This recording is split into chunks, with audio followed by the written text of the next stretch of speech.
ये मैं नहीं कहता, श्यामलाल कवि जी कह रहे थे क्या? अरे हम के बनाई के भैया गई लगा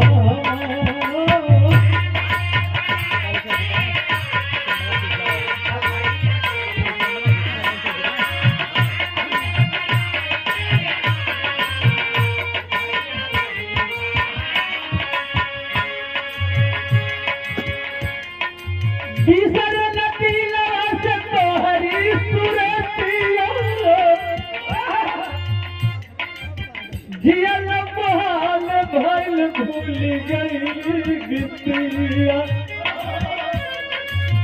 भाई के घुमावत रहना, भाई के घुमावत रहना भैया गई लगा।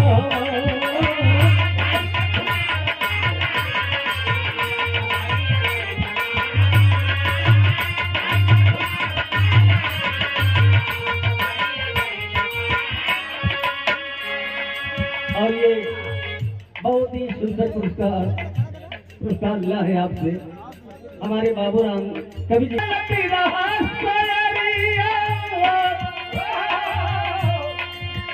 तो जोड़ नरल हो जो लिख देना पूरा गौलिया गौलन जो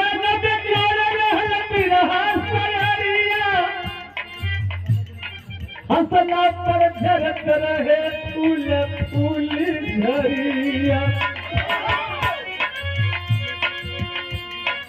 कौन लाते छोड़ी दिहला साथ, कौन लाते छोड़ी दिहला साथ भैया गई लगा।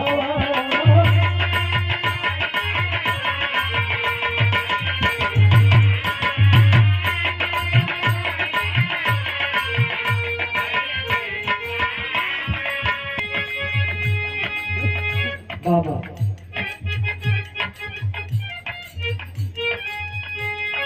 जितना कहा जाए उतना कम है।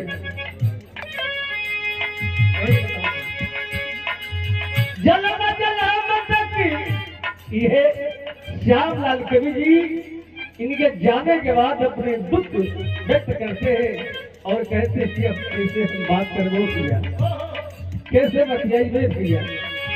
जन्म जन्म तक मन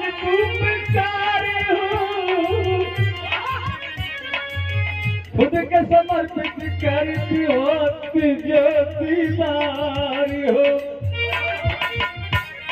भैया एक बार और आ जाता सब कुछ हम समर्पित कर दी। सोच सोच लागे लाया था,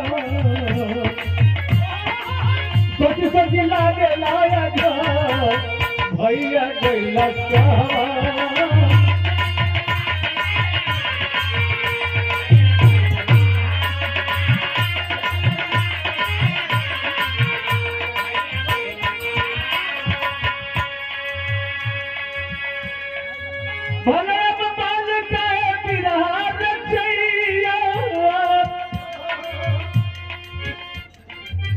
कहे महेंद्र अब न कोई लिखवैया, अब आपके जैसा अब कोई लेकर ही देने वाला नहीं है।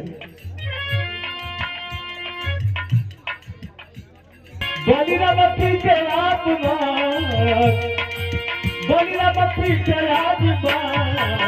भैया गई लगा।